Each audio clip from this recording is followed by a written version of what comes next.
నమస్తే, welcome to Avani news network.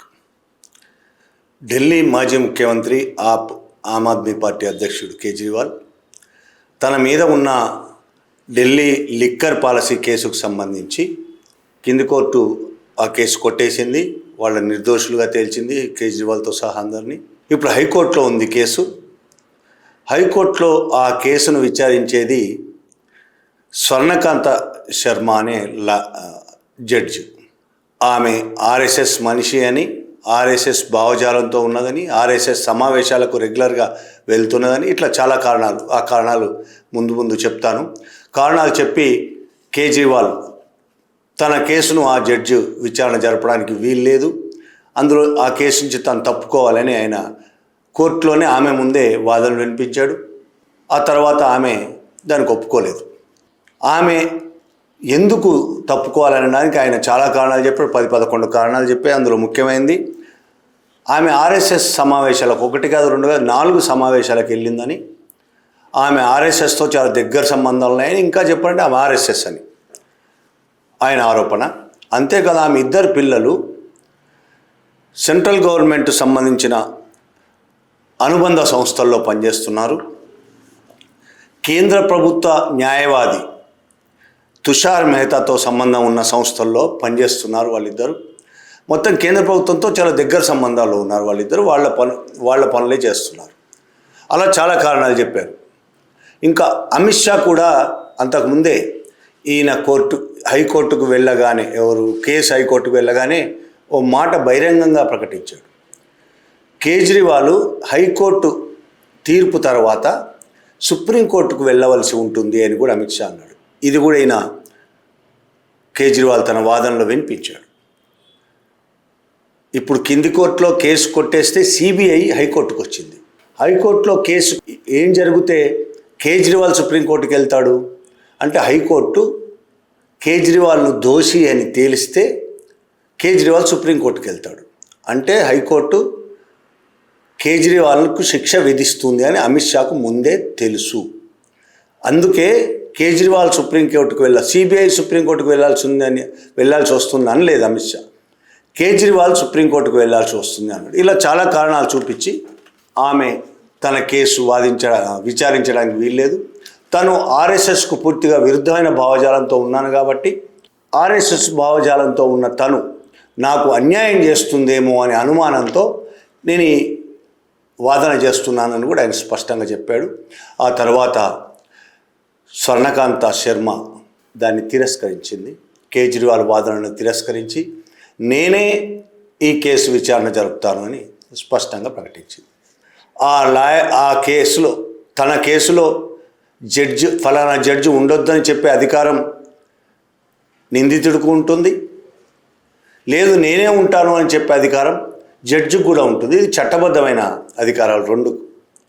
అయితే ఇక్కడ అతి ముఖ్యమైన విషయము, కీలకమైన విషయం ఏంటంటే, ఇప్పుడు ప్రస్తుతం జరిగింది దేశంలో సంచలనం కలిగిస్తుంది. ఇప్పటి వరకు స్వతంత్ర భారతదేశంలో ఎన్నడూ జరగలేదు. అంతకుముందు బ్రిటిష్ కోర్టులకు వ్యతిరేకంగా కోర్టులను బహిష్కరించండి అని గాంధీ పిలుపు మేరకు బహిష్కరణ, అది వేరు.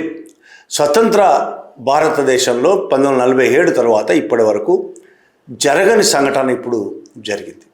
స్వర్ణకాంత శర్మ ఎప్పుడైతే ఈ కేసు నేనే వాదిస్తాను అని చెప్పిందో, కేజ్రీవాల్ ఒక ప్రకటన చేశాడు, వీడియో రిలీజ్ చేశాడు, హైకోర్టుకు లేఖ రాశాడు, ఆమెకే లేఖ రాశాడు.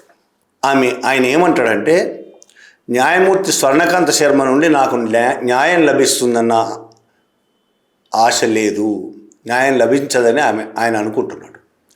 నా అంతరాత్మ ప్రబోధాన్ని విని గాంధీజీ సూత్రాలకు కట్టుబడి సత్యాగ్రహ స్ఫూర్తితో ఈ కేసులో నేను ఆమె ముందు హాజరు కాకూడదని, అలాగే ఎటువంటి వాదనలు వినిపించకూడదని నిర్ణయించుకున్నాను అని ప్రకటించాడు. అంటే తాను హాజరు కాడు, తన తరపున ఏ లాయర్ కూడా హాజరు కాడు. అంటే కేసుకు సంబంధించి వన్ సైడే ఉంటుంది. సిబిఐ వాదనలు వినిపిస్తుంది, కేజ్రీవాల్ తరపు కానీ కేజ్రీవాల్ కానీ వాదనలు వినిపించాడు అనేది ఆయన ప్రకటన. మొదటిసారి ఈ దేశ చరిత్ర మొదటిసారి జరిగింది. ఇలా కేజ్రీవాల్ ప్రకటించడం అనేది, ఇది ఢిల్లీ లిక్కర్ పాలసీ కేసుకు సంబంధించిన వ్యవహారంగానే మనం చూడాల్సిన అవసరం లేదు. ఇది కేజ్రీవాల్ వ్యవహారమే కాదు, ఈరోజు న్యాయ వ్యవస్థ మొత్తం మీద ఆయన ప్రశ్నలు సంధిస్తున్నాడు. న్యాయ వ్యవస్థలో ఉన్న కొంతమంది ఆర్ఎస్ఎస్ జడ్జిలు, పై స్థాయి నుంచి కింది స్థాయి వరకు ఉన్న ఆర్ఎస్ఎస్ జడ్జిలు వాళ్ళు వినిపిస్తున్న తీర్పులకు సంబంధించిన వ్యవహారం మీద ఆయన సంధించిన ప్రశ్న ఇది. మొత్తం న్యాయ వ్యవస్థ మీదనే ఇవాళ కేజ్రీవాల్ ప్రశ్నలు సంధిస్తున్నారు. కేజ్రీవాల్ ఎటువంటి వాడైనా కావచ్చు, కేజ్రీవాల్కు బీజేపీకి పెద్దగా తేడా లేకపోవచ్చు, కానీ బీజేపీ వాళ్ళ కష్టాల పాలయ్యాడు కాబట్టి ఒకప్పుడు ఈయన బీజేపీకి మద్దతుగా నిలబడ్డాడు. బహిరంగం కాదు, రహస్య మద్దతుదారిన. ఒక రకంగా బీజేపీ బీ టీం అని ఈయనను అనేక మంది అనేవాళ్ళు. కాంగ్రెస్ అయితే బీ టీంగానే పిలిచింది. కాంగ్రెస్ను ఓడించడానికి అనేక చోట్ల ఇక్కడ ఎంఐఎం లాగా అనేక చోట్ల కేజ్రీవాల్ ఎలక్షన్లలో పోటీ చేశాడు. తను గెలవనని తెలిసి కూడా కాంగ్రెస్ను ఓడించడానికి పోటీ చేశాడు, బీజేపీని గెలిపించాడు. ఈ ఆరోపణలు ఉన్నాయి ఆయన మీద. అంతేకాదు ఆయన మిగతా రాజకీయ నాయకులకు ఆయనకు పెద్ద తేడా లేదనే ఆరోపణలు కూడా ఉన్నాయి. ఆయన అవినీతి వ్యతిరేక పోరాటంలో ముందు భాగంలో, అన్నా హజారే పోరాటంలో ముందు భాగంలో నిలబడి పైకి వచ్చినవాడు, రాజకీయ పార్టీ పెట్టినవాడు. అన్నా హజారే రాజకీయ పార్టీ పెట్టకుండా పోయి వాళ్ళ ఊళ్ళో ఉంటున్నాడు. అన్నా హజారే కూడా ఆయన పోరాటం ఎందుకోసం చేశాడనేది బహిరంగ సత్యం. ఇవాళ అన్నా హజారే ఆ రోజు కాంగ్రెస్ను ఓడించి బీజేపీని అధికారంలోకి తేవడం కోసం చేసిన పోరాటం. ఇవాళ ఆయనకు అవినీతి ఎక్కడ కనిపించడం లేదు. సేమ్ అదే పోరాటం నుంచి వచ్చిన కేజ్రీవాల్ తర్వాత అధికారంలోకి వచ్చాడు, ముఖ్యమంత్రి అయ్యాడు. ఆయన బీజేపీ మాదిరిగానే లేకపోతే కాంగ్రెస్ మాదిరిగానే ఆయన పెద్ద తేడా ఏం లేదు. కానీ వాళ్ళ అందరినీ హింసించినట్టే, అందరినీ లోబర్చుకుంటున్నట్టే, అందరి మీద దాడులు చేస్తున్నట్టే కేజ్రీవాల్ మీద కూడా బీజేపీ దాడి చేయడంతో అక్రమంగా కేసుల్లో ఇరికించడంతో ఇవాళ ఆయన బీజేపీకి వ్యతిరేకంగా నిలబడాల్సి వస్తుంది, ఆర్ఎస్ఎస్కు వ్యతిరేకంగా నిలబడాల్సి వస్తుంది తప్పనిసరి పరిస్థితుల్లో. అది ఎంతకాలం ఉంటుంది ఏంది అనేది మరో ప్రశ్న. ఇవాళ అందుకని ఆయన న్యాయ వ్యవస్థలో ఉన్న ఈ ఆర్ఎస్ఎస్ వ్యక్తుల గురించి మాట్లాడుతున్నారు. ఇంకా ఆయన ఏమంటాడంటే, నేను కూడా ఒక సంభాషణతోనే నా ప్రయత్నాన్ని ప్రారంభించాను. అత్యంత చిత్తశుద్ధితో, వినయంతో నేను నా వాదనను న్యాయమూర్తి స్వర్ణకాంత శర్మ ముందు వినిపించాను. ఈ కేసు విచారణ నుండి ఆమె తప్పుకోవాలని నేను ఆమెను వేడుకున్నాను. నా కేసును హైకోర్టుకు చెందిన మరే ఇతర న్యాయమూర్తి అయినా విచారించాలని నేను అభ్యర్థించాను. అయితే ఆమె నా విజ్ఞప్తిని తిరస్కరించారు. ఈ విషయం నుండి తాను తప్పుకోనని, ఈ కేసును తానే స్వయంగా విచారిస్తానని ఆమె తీర్పు ఇచ్చారు. ఆమె తీసుకున్న ఈ నిర్ణయంతో నేను గౌరవపూర్వకంగా విభేదిస్తున్నాను. ఇంత జరిగిన తర్వాత వారి ముందు నాకు న్యాయం జరుగుతుందా లేదా అనే ప్రశ్న మరింత తీవ్రమైంది. బాపు చూపిన మార్గాన్ని అనుసరిస్తూ సత్యాగ్రహ స్ఫూర్తితో ఈ కేసులో నేను జస్టిస్ స్వర్ణకాంత్ గారి కోర్టు ముందు వ్యక్తిగతంగా హాజరు కాకూడదని, నా తరపున ఏ న్యాయవాది కూడా వాదించకూడదని నిర్ణయించుకున్నాను. జస్టిస్ స్వర్ణకాంత గారు ఎలాంటి తీర్పు ఇచ్చినా సమయం వచ్చినప్పుడు ఆ నిర్ణయాన్ని సుప్రీంకోర్టులో సవాలు చేయడం వంటి నా చట్టపరమైన హక్కులన్నింటినీ వినియోగించుకోవడానికి నాకు స్వేచ్ఛ ఉంటుంది. ఇది కేజ్రీవాల్ చెప్పిన మాటలు. ఆ వీడియో మీరు కూడా వినండి, హిందీలో ఉంటుంది. और ये केस जस्टिस स्वर्णकांता शर्मा जी के सामने लगा, तब मेरे मन में एक बहुत बड़ा सवाल उठा, क्या इनके सामने मुझे न्याय मिलेगा? मेरे मन में ये प्रश्न क्यों आया? इसके कई कारण हैं। मैंने भी बातचीत से शुरुआत की, पूरी निष्ठा और विनम्रता के साथ जस्टिस स्वर्णकांता जी के सामने अपनी बात रखी, उन्हें इस केस से अलग होने के लिए याचना की। मैंने आग्रह किया कि मेरा केस हाई कोर्ट के किसी भी अन्य जज द्वारा सुन लिया जाए, लेकिन उन्होंने मेरी प्रार्थना अस्वीकार कर दी। उन्होंने फैसला दिया कि वे अपने आप को इस मामले से अलग नहीं करेंगी और ये केस वो स्वयं ही सुनेंगी। उनके दिए गए इस फैसले से मैं पूरी विनम्रतापूर्वक असहमत हूँ कि मैं इस केस में जस्टिस स्वर्णकांता जी के कोर्ट में ना तो स्वयं पेश होऊंगा और ना ही मेरी तरफ से कोई वकील पैरवी करेगा। जस्टिस स्वर्णकांता जी जो भी फैसला सुनाएंगे उस पर समय आने पर मेरे जो भी कानूनी अधिकार हैं जैसे सुप्रीम कोर्ट में चुनौती देना आदि, वो सभी कदम लेने के लिए मैं स्वतंत्र हूँ। ये बात आज मैंने एक पत्र लिखकर जस्टिस सोनकांता जी को भी सूचित कर दिया है। मेरा जस्टिस सोनकांता जी से किसी प्रकार का व्यक्तिगत विरोध नहीं है। यदि भविष्य में भी कभी उनके सामने मेरा कोई अन्य केस लगता है जिसमें मेरे विरोध में बीजेपी, केंद्र सरकार या तुषार मेहता जी नहीं हैं, तो मैं उनके समक्ष जरूर पेश होऊंगा। ఇంత స్పష్టంగా జస్టిస్ స్వర్ణకాంత శర్మ ముందు తాను హాజరు కాబోనని, తన న్యాయవాది కూడా హాజరు కాబోనని చాలా స్పష్టంగా ప్రకటించాడు. సహజంగానే బీజేపీ దీన్ని చాలా తీవ్రంగా ఖండించింది. ఇది చాలా అరాచకం, కేజ్రీవాల్ అరాచకం సృష్టిస్తున్నాడు దేశంలో, న్యాయ వ్యవస్థను అప్రదిష్ట పాలు చేస్తున్నారు, రకరకాల మాటలు సహజంగా మాట్లాడతారు. అలాగే ఆమ్ ఆద్మీ పార్టీ ఎంపీలు ఆయనకు సపోర్ట్ చేశారు. సంజయ్ సింగ్ లాంటి వాళ్ళు ఆయనకు మద్దతుగా మాట్లాడారు. సుప్రీంకోర్టులో సీనియర్ న్యాయవాది, చాలామందికి భారతదేశంలో తెలిసినవాడు, చాలా కేసులు పబ్లిక్ ఇంట్రెస్ట్ లిటిగేషన్స్ కావచ్చు, ప్రజలకు సంబంధించిన చాలా కేసులు వాదించి సఫలమైనవాడు. అలాగే కొన్ని విషయాల్లో సుప్రీంకోర్టుతో మొట్టికాయలు కూడా వేయించుకున్నవాడు. అలాంటి ప్రశాంత్ భూషణ్ న్యాయవాది, సీనియర్ న్యాయవాది ప్రశాంత్ భూషణ్ కూడా కేజ్రీవాల్ నిర్ణయాన్ని సమర్థించాడు. ఆయన ట్వీట్ చేసి ఏమంటాడంటే, జస్టిస్ స్వర్ణకాంత శర్మ ఎదుట తనను నిర్దోషిగా ప్రకటించడాన్ని సవాల్ చేస్తూ సిబిఐ దాఖలు చేసిన అప్పీల్లో పాల్గొనకూడదని అరవింద్ కేజ్రీవాల్ తీసుకున్న నిర్ణయం సరైనది, సమర్థనీయమైనది. ఈ కేసుకు సంబంధించిన పరిస్థితులను బట్టి చూస్తే పక్షపాతం ఉందన్న అతని అనుమానం పూర్తిగా సహేతుకమైనది. నిజానికి అతని ఆందోళనకు బలమైన ఆధారం ఉందని నేను అనుకుంటున్నాను. ఈయన సుప్రీంకోర్టు చాలా సీనియర్ న్యాయవాది.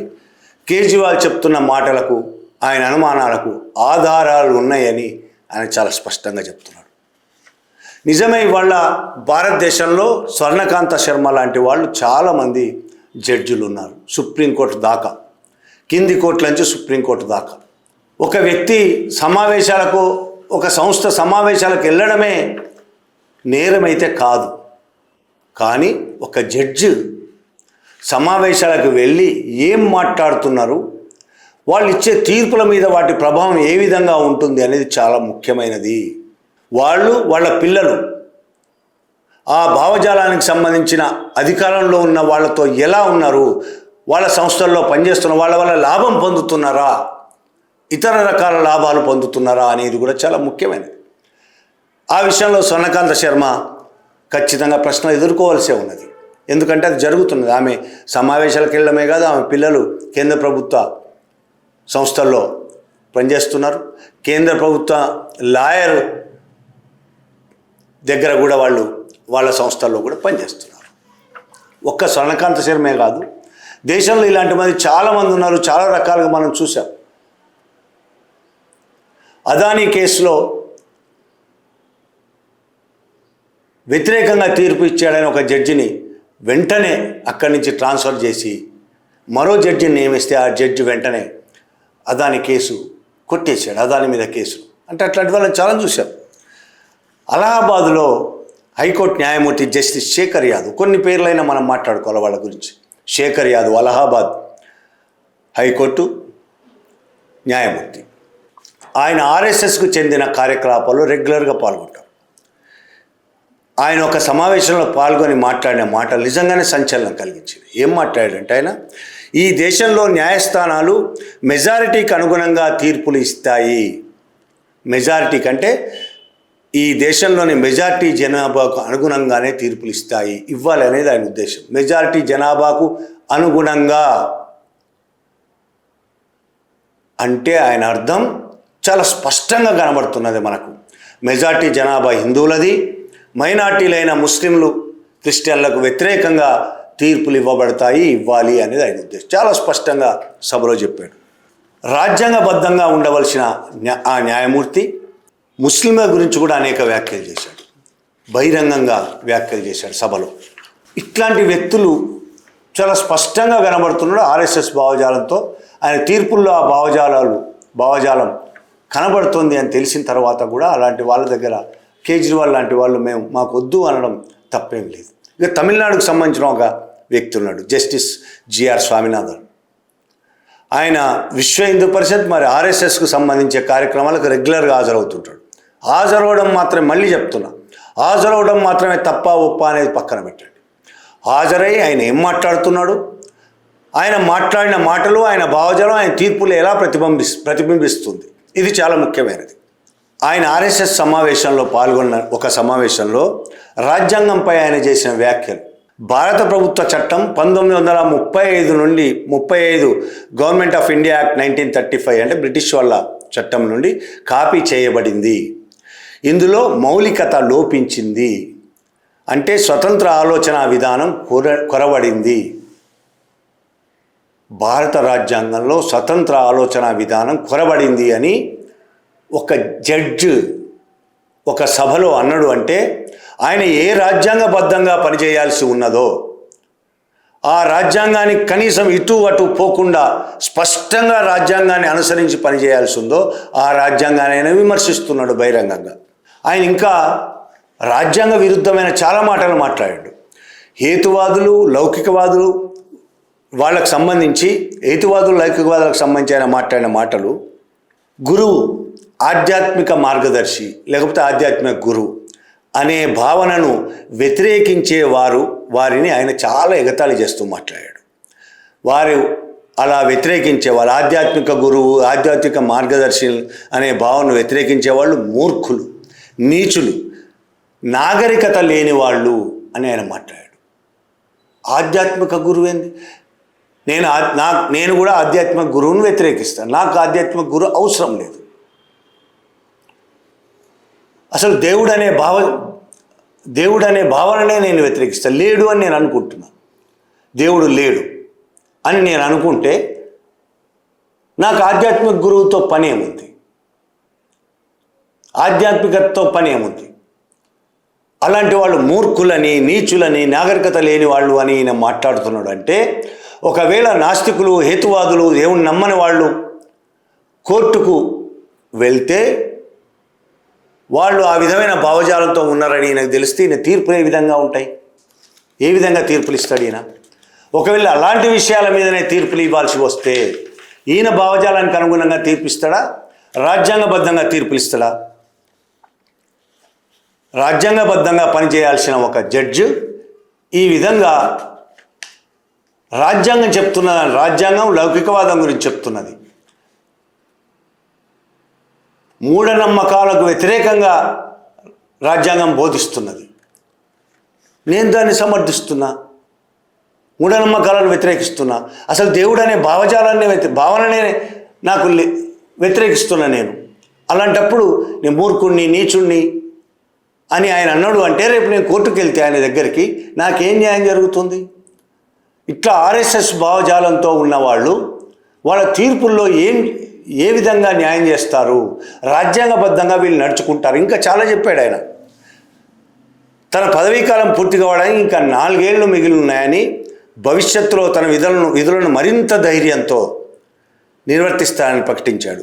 తమిళనాడులో సాంస్కృతిక అంశాలపై మరింత దూకుడుగా వ్యవహరించబోతున్నానని ఆయన చూచాయగా చెప్పాడు. అంటే ఏంటి?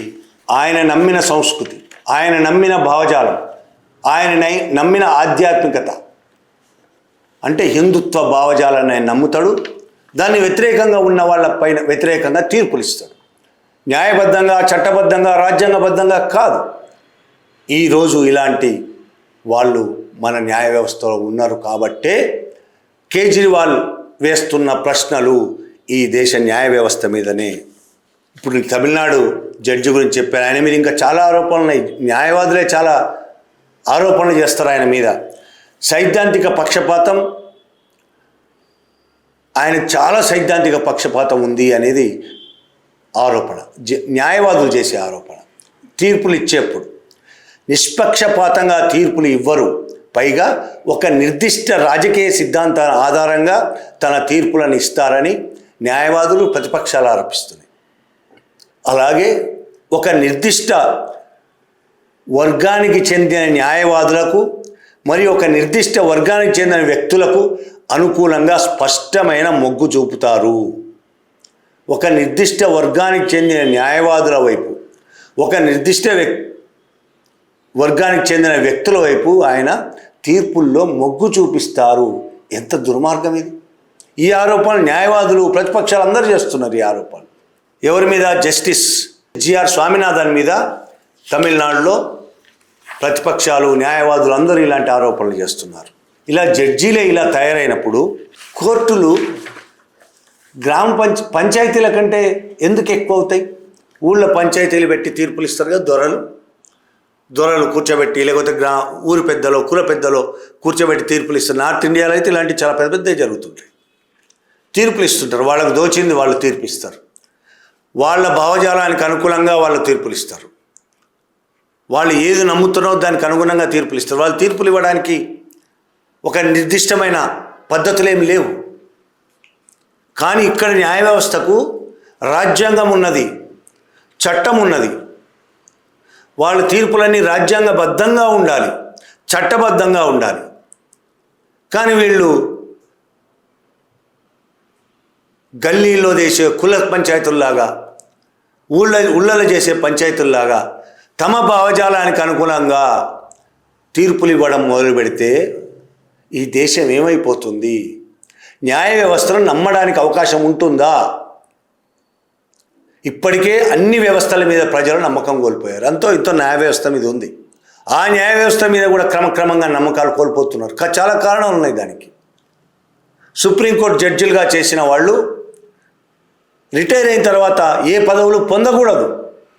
తర్వాత పదవులు పొందాలనే ఆశ వాళ్ళలో ఉన్న ప్రభుత్వాలు పదవులు ఇస్తామని ముందే చెప్పినా తీర్పుల్లో ఆ ప్రభావం ఉంటుంది. అందుకని ఏ పదవులు పొందకూడదు. కానీ మన భారతదేశంలో ఈ మధ్యకాలంలో పదవులు పొందడం అనేది విపరీతమైపోయింది. సుప్రీంకోర్టు జడ్జిలుగా పదవి విరమణ చేయగానే రాజ్యసభ సభ్యులు అయిపోతారు, వేరు పెద్ద పెద్ద సంస్థలకు చైర్మన్లు అయిపోతారు. దాదాపు అందరూ గవర్నర్లు కూడా అయిపోతున్నారు. ఆంధ్రప్రదేశ్ గవర్నర్ అట్లే వచ్చిన వాడే. బాబ్రీ మసీద్ కూల్చివేతకు సంబంధించిన తీర్పు చెప్పిన వాళ్ళు జడ్జిలు అందరూ పదవులు పొందారు. ప్రతి ఒక్కరు, ఒక్క జడ్జి తప్ప. ఆయన కూడా రేపో పదవి పొందుతారు. రిటైర్గా అవ్వగానే ఒక రాజ్యసభ సభ్యులు అయ్యారు, ఒకరు గవర్నర్ అయ్యారు. ఇలా అందరు రకరకాల పదవులు పొందారు. ముందే వీళ్ళకి పదవులు హామీలు ఉన్నాయా? అందువల్లనే ఆ తీర్పు ఇచ్చారా? అనుమానాలు కలగడంలో తప్పే ఉంది. అవకాశాన్ని వాళ్ళు ఇచ్చారు. అనుమానాలు కలిగే అవకాశాలు వాళ్ళే ఇచ్చారు. మనం ఆకాశం నుంచి ఊడిపడి మన నోటికి వచ్చింది మాట్లాడటంలే. వాళ్ళు రిటైర్ అయిన తర్వాత పదవులు పొందారా లేదా, వాళ్ళు తీర్పు ఇచ్చిన తర్వాత ఆ తీర్పు ప్రభుత్వానికి అనుకూలమైన తీర్పు, ప్రభుత్వంలో ఉన్న పార్టీకి అనుకూలమైన తీర్పు ఇచ్చారు. ఆ తర్వాత పదవులు పొందారు. జోడించండి రెండు, మీకే అర్థమవుతుంది. వాళ్ళు ప్రభుత్వానికి అనుకూలమైన తీర్పు ఎందుకు ఇచ్చారు? చట్టబద్ధంగా, రాజ్యాంగబద్ధంగా ఇచ్చారా? లేదు పదవుల కోసం ఇచ్చారా? ఏదో ఆశకు లోబడి ఇచ్చారా? అట్లనే ఇప్పుడు వీళ్ళందరూ కూడా స్వర్ణకాంత శర్మ కావచ్చు, స్వామినాథన్ కావచ్చు, జస్టిస్ శేఖర్ యాదవ్ కావచ్చు, ఇట్లా చాలామంది, ఇంకా చెప్పుకుంటూ పోతే చాలామంది మనకు కనబడతారు. చాలా సంఘటనలు కనబడతాయి మనకు. అందువల్లనే ఇవాళ కేజ్రీవాల్ చేసిన ప్రకటన చాలా కీలకమైనది. ఈ దేశ న్యాయ వ్యవస్థ మీద ఆయన ప్రశ్నలు లేవనెత్తాడు. ఒక్క స్వర్ణకాంత శర్మ మీద కాదు, ఆయన లేవనెత్తిన ప్రశ్నలు ఈ దేశ న్యాయ వ్యవస్థనే మీదనే ప్రశ్నలు లేవనెత్తాడు. దాని గురించి ఈ దేశం ఆలోచించాల్సి ఉన్నది. ఈ దేశంలో పరిపాలిస్తున్న బీజేపీ ఎలాగో ఆలోచించదు. వాళ్ళకు కావాల్సింది ఇదే. వాళ్ళకు కావాల్సింది సుప్రీంకోర్టు నుంచి కింది కోర్టు దాకా వాళ్ళ భావజాలం ఉన్న వాళ్ళే, ఆర్ఎస్ఎస్ భావజాలం ఉన్న వాళ్ళే జడ్జిలుగా ఉండాలి. వాళ్ళకు అనుకూలమైన తీర్పులు ఇవ్వాలి. అది వాళ్ళు కోరుకుంటున్నది. కాబట్టి వాళ్ళు ఆలోచించారు. కానీ ప్రజలు ఆలోచించాలి. ప్రతిపక్షాలు దీని మీద ఫైట్ చేస్తున్నాయి. కాంగ్రెస్ అధికారంలో ఉన్నప్పుడు కూడా ఇదే చేసింది. అయితే ఇంత దుర్మార్గంగా చేయలేదు, కానీ ఎంతో కొంత ఇదే చేసింది. వాళ్ళు కనీసం ముసుగేసుకొని చేశారు. అప్పుడు అలా ఎక్కడో చోట చేశారు. ఇప్పుడు ముసుగు తీసేసి ప్రతి చోట ప్రతి కేసులో ఇదే పని చేస్తున్నది బీజేపీ. దీని గురించి ప్రజలు ఆలోచించాల్సి ఉన్నది. న్యాయ వ్యవస్థ రాజ్యాంగబద్ధంగా నడవాల్సిన న్యాయ వ్యవస్థ అలా నడవకపోతే ఈ ఈ వ్యవస్థ పూర్తిగా విచ్ఛిన్నమైపోతుంది.